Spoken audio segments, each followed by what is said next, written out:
All right, thank you so much. I guess we can start. Hi, everyone. Thanks for coming all the way down this room to join in the session. I'm very excited to speak here today at OSFF about some technologies I feel very passionate about. When I started working on the slides, I saw that this is not a tech-only conference. There's a lot of people with different backgrounds here, which is awesome.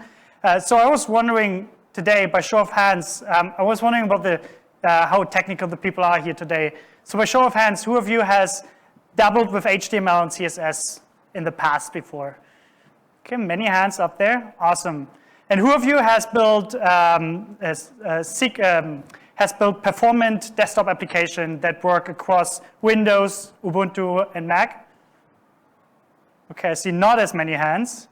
Well, I got to be honest to you, to everyone who just put down their hands, you can as well build desktop application with HTML and CSS and distribute them on all these operation systems, thanks to a framework called Electron. And today my talk is going to be about what Electron is, what WebdriverIO is, and how you can test Electron application at scale. Short introduction to me, I'm Christian. I'm working as a software engineer for Ionic, where we build web frameworks to allow you to distribute mobile application using web technologies. They are working on the Stencil framework, who allows you to build nice UI libraries with Stencil.js. You can find me on GitHub and Twitter.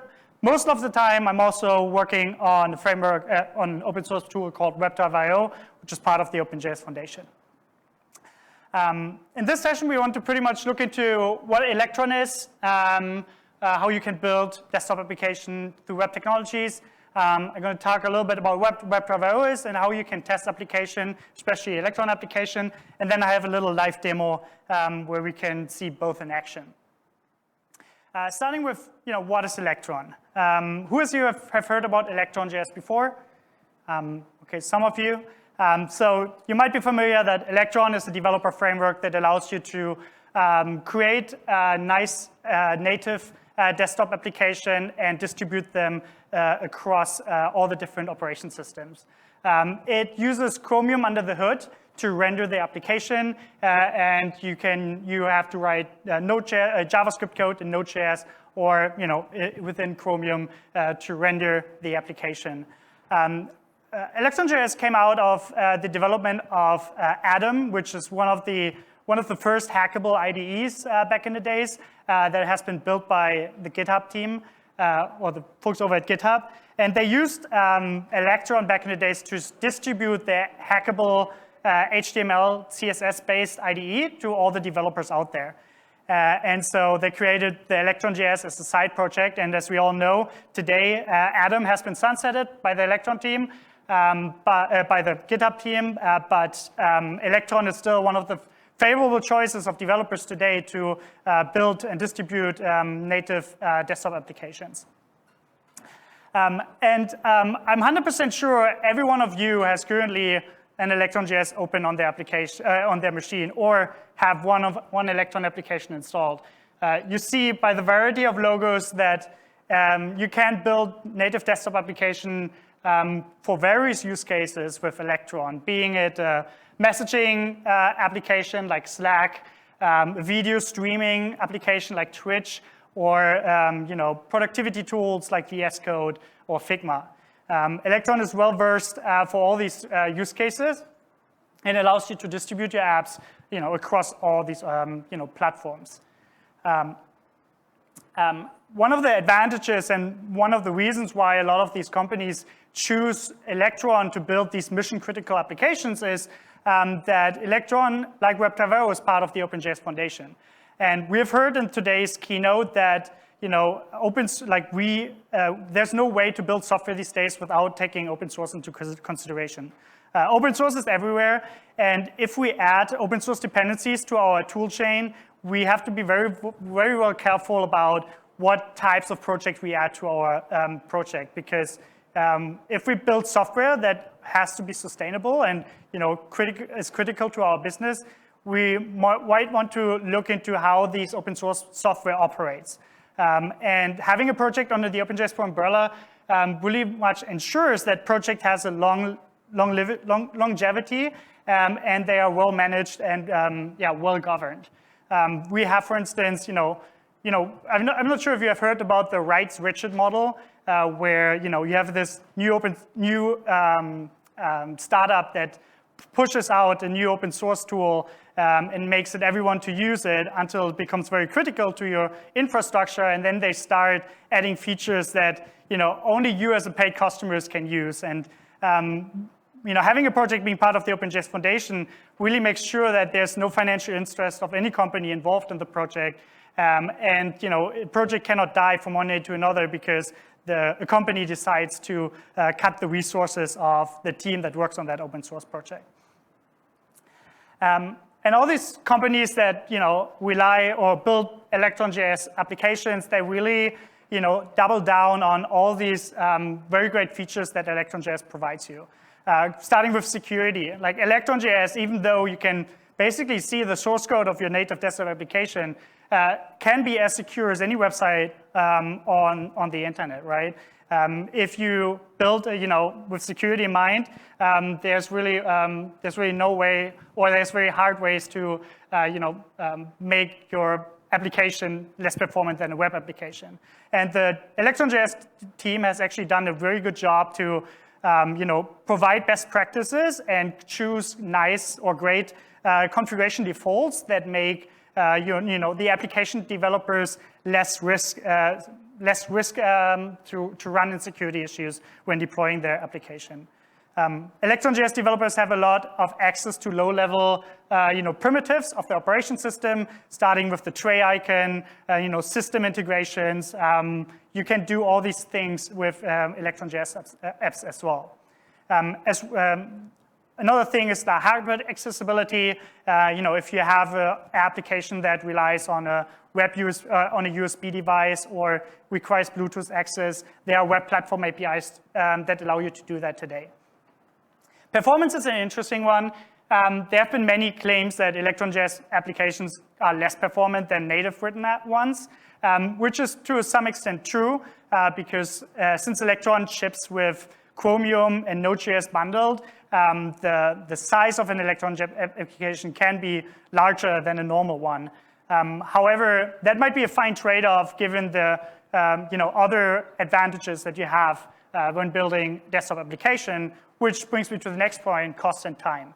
I think we all can agree that having one team that uses web technologies, which is a very well-known types of technology, using the web technologies to build a desktop application to ship the 3 operation system is much more cost and time efficient than having 3 different teams that work on a Windows native, macOS native, and Ubuntu native application.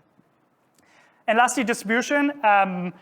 Distributing in Electron.js is as easy as any other native application. The ecosystem provides great tooling to distribute apps through your website or through the app stores that the operation system provides. And if these features convince you, starting Electron development is very easy. You have this initiation, like the starter kit that is maintained by the Electron.js team called Electron app. So you call npm init Electron app and scaffolds the whole project for you and gives you this nice little hello world start application. And from there on, you can use your HTML and CSS skills to build your own custom native Electron application. Electron.js itself is built on the multi-process model. I'm not sure if you all have been, or you all remember the times when all browsers have used a single process. And if you would go on a website that had a scrappy JavaScript implementation and would cause the browser to crash, that all your tabs crash at the same time. So luckily today, the vendors have improved and now run the browser on multiple processes. So every tab that you have open, every web extension that you have open runs in its standalone process, which is great because if one of these primitives or components crashes, your browser is still intact. And Electron.js, since it's built on top of a browser, Chromium, uses the same model. It has a Node.js process that allows you to manage the lifecycle of your application, and it uses render processes to basically send the user a window where your application is being rendered. And the way to interact between both worlds is through a context bridge, which is an interface that allows you as a developer to securely provide interfaces to your front-end app that is accessible to every user and can be breached by looking into the source code. It allows you to have secure interfaces between your native running code in Node.js and the front-end code, like the HTML and CSS that you write. With that, I want to go to WebdriverIO. So let's say we've decided to use Electron, and we have built an awesome native application that we ship to our customers or to internal employees. We have to also test it to make sure that our application works as expected. And for that, you can use WebdriverIO. WebdriverIO is a tool that I think I have maintained for more than 10 years now. And it allows you to do automated testing for all kinds of user agents, being it a browser, a mobile device, even a TV application. It's written in Node.js, and again, allows you to automate all kinds of apps using web standards. The way the WebDriver works, you can consume it in basically 3 layers. WebDriver is based on the WebDriver protocol, which is a web standard for automating web browsers. But that protocol has been also applied for other user agents as well. And so the bare metal mode, which is probably the ones that least people use, is basically just a raw interface to interact with the WebDriver protocol to send commands to a user agent like a browser. So if you want to use that package, the WebDriver NPM package, you would have to have some sort of understanding about how the protocol works and how to interact with it. On top of that, there's a standalone mode. It's a standalone package that uses the primitives of the protocol, but provides you an opinionated API. So it abstracts away things like a web element and gives you easier commands to it, and provides some nice additional features to help you write automation scripts. So standalone and bare metal modes are pretty much used for when you want to build your own automation framework. But most people use the test runner, which is essentially a CLI and a toolkit that allows you to run automated tests at scale. It comes with primitives like a reporter or plugins to third-party services like Sauce Labs or other vendors. And it gives you reporting, gives you things like parallel execution that is important when you write automation tests at scale. The way it kind of works is that all WebdriverIO is doing is basically it instruments and automates your tests, and it sends an HTTP request that confirms with the WebDriver protocol to a driver, and that driver in itself knows how to automate a certain user agent. So we see it for the browser side. If you automate Chrome or Edge, you have to use things like a Chrome driver or an Edge driver, which themselves know how to automate a browser. In the case of Chrome and Chrome driver uses the Chrome DevTools protocol that is, for instance, being used when we open the DevTools application in our Chrome browser. The DevTools protocol is usually used for inspection, inspection of websites, but it can also be used for automation purposes. So Chrome driver uses it for automation purposes, but WebdriverIO doesn't know about it. It just sends WebDriver commands to the driver. And the same works for mobile. Appium is a great tool, also a project of the OpenJS Foundation that understands the WebDriver protocol and automates the click on a mobile device, being it a native device or a web application on a mobile device, in the same way. So you can use the same framework to automate across all these devices and user agents. For testing Electron applications, since it is built on top of Chromium, we got to use Chrome driver to automate that. And thanks to the WebDriver test runner, there's a plugin that comes with it, which I'm going to show in a minute, that will help you to set up Chrome driver and finds the Electron application for you so that you don't have to do much of a setup. You just install WebdriverIO and it should run on your Electron application automatically. Which brings us to the live demo time. I want to make sure to be good on time. So for the purpose of this presentation, I created a little desktop application. It's actually my first Electron app I have ever written. And it's a little application that allows you to count attendees for the conference or for the session, whatever you want. So you can follow me along if you have a laptop out. You can follow me along for this demo by opening this link. Wait, let me open up. Let me cancel that. By just opening this bit.ly/osff-demo. So you click on this link, and if you open Visual Studio Code User, it will basically clone my demo to your machine, and we'll open up the README file, which is the source code of this little demo project that I have here. I can make this a little bit bigger. So to get started, we just install the dependency in VS Code, and then we click on npm start, which will start this application for us. It will bundle it for us, and we'll start the application right away. And you can see here, we have our Electron application, and we can see in our HTML code the way it is built. I'm using Stencil.js and web components to put this all together. And all this application is doing is basically have a click count, and at 6, it tells me that the limit is reached. Very basic, but for demo purposes, all what we need. So let's say this is our application. It's business critical. We want to make sure that we can test this application.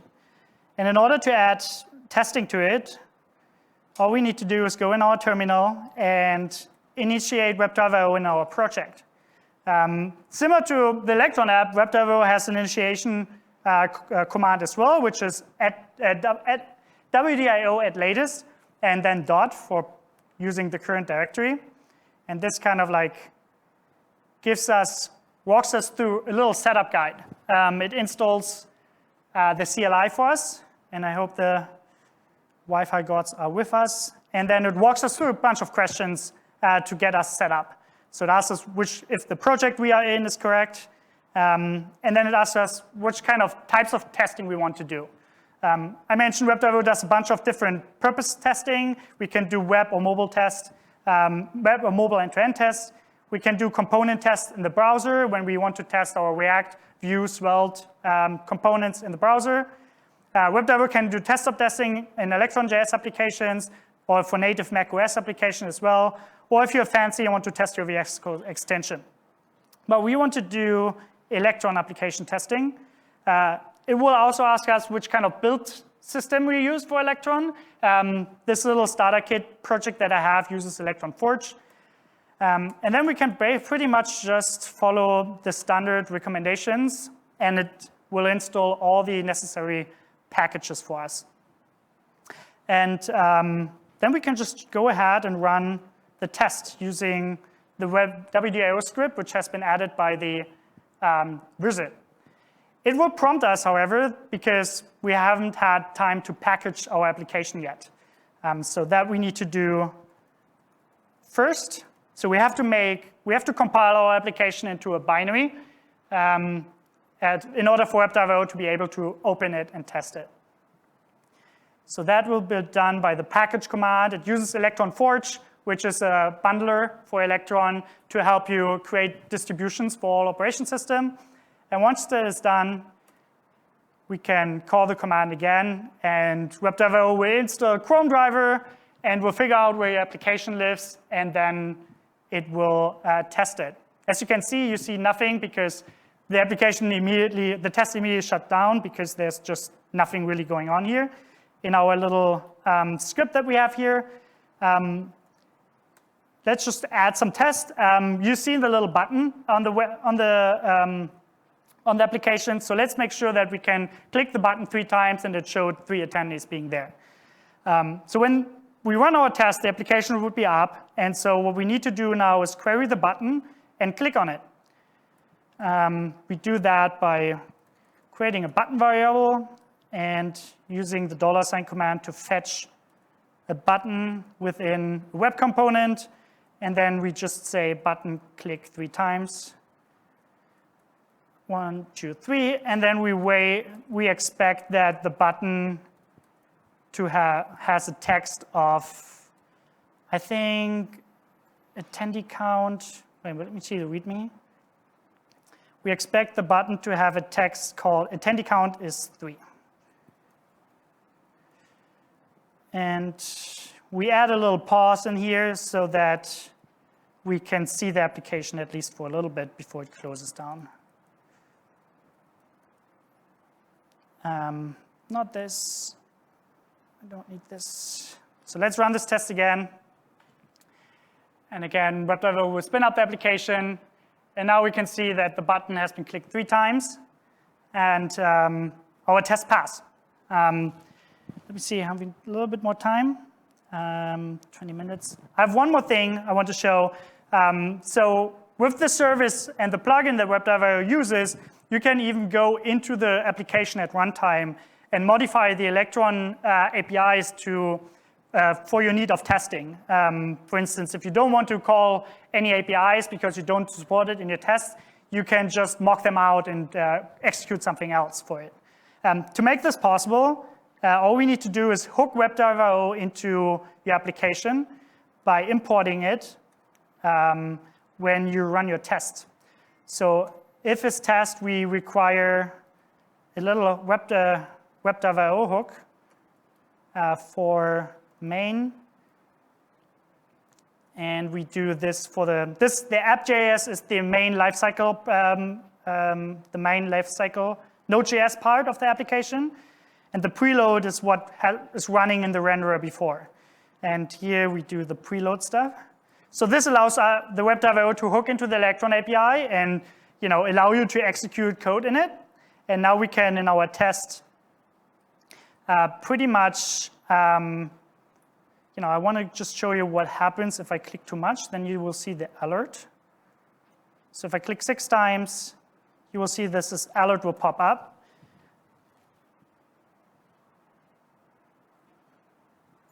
No, actually, it fails for, oh, right, we have to rebundle the package.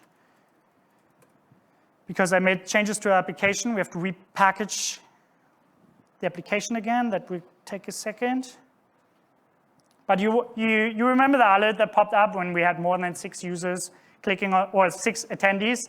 So if my goal is to kind of like mock this alert out because it's not important for my test, we can. This also doesn't seem to work. See, I did a mistake. 1 sec. Okay. Oh, yeah. A little TypeScript error. Good that we have error messages. So you will now see the alert being popping up. But if we, for some reason, don't want to have this in your test, we can mock it out. So see the alert is here. This is an Electron interface that has been called on the Node.js side. But I don't want to do this, or don't want to have this alert in my test. So what we can do is we can now use browser.electron, which I need to import thanks to Copilot, Electron.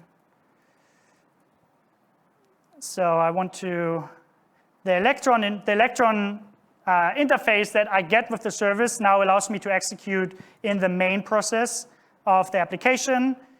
And here I can say it gets the Electron instance as the first parameter. And I can say, OK, electron.dialog.show message box is now a function that doesn't do anything. And we make this type. We just ignore the typing for now. And if we call it now, we will see that the alert will not pop up anymore. No alert seen. So the service, the WebdriverIO service allows you to hook into your Electron application at runtime. There's a PR open where we want to give you mocking capabilities and allow you to assert things like how often did my application call a certain Electron interface, and allows you like mocking and stubbing capabilities like that you have like in Jest or Vitess. That will be coming soon, but this allows you to kind of like abstract away the Electron APIs if you don't need it for your testing purposes. And with that, I think that's all I have for today. Thank you all for coming to the session, and yeah, thank you so much. I think we're short on time, but maybe one question or two. Yeah?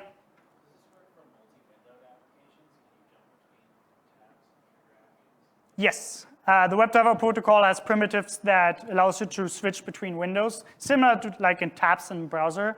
And so you can switch around, and you can even, WebDriver has a multi-remote, like has a way to run one test but have multiple applications run at the same time. So if you have like a chat application, you can have in one test multiple different applications interact with each other.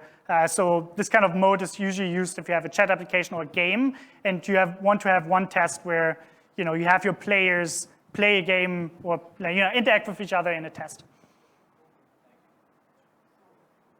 Yeah? Just to have a better understanding about mocking, does this framework work with jest? Like, for example, is there any kind of backend APIs, irrespective, related from the Electron APIs that you want to mock, then jest usually can help us on mocking stuff. So can you combine jest mocking with the mocking that you just showed us on the WebDriver? So WebDriver has the same assertion library as Jest. It uses the same expect assertion package. With what I just mentioned, we will ship Jest compatible like mocking interfaces that are basically the same but work for this way. Underneath, WebDriver uses Mocker, Jasmine, or Cucumber, depending on your choice, but not Jest directly. Jest is great for unit testing, but we haven't had time to integrate it into WebDriver the same way as we have for Mocker. But basically, the test will look the same, so you can do that pretty much too. Yeah. How would you compare this with other testing frameworks like Protractor that's gaining steam quite a bit these days? I think that you would say not existent there. I feel like Protector has been Playwright. Yeah, so I think that can fill a whole talk by itself. So my Playwright is different as it really focuses on the browser. It has different kind of capabilities. WebdriverIO, I think the advantage for WebdriverIO is that it's not a corporate-based project. It's open source and openly governed, which has its advantages. And with WebdriverIO, you get a browser that is actually used by your users, versus Playwright browsers are patched and at the end will never be used in any hands of the user. But Playwright has its own advantages in other directions. All right, thank you so much.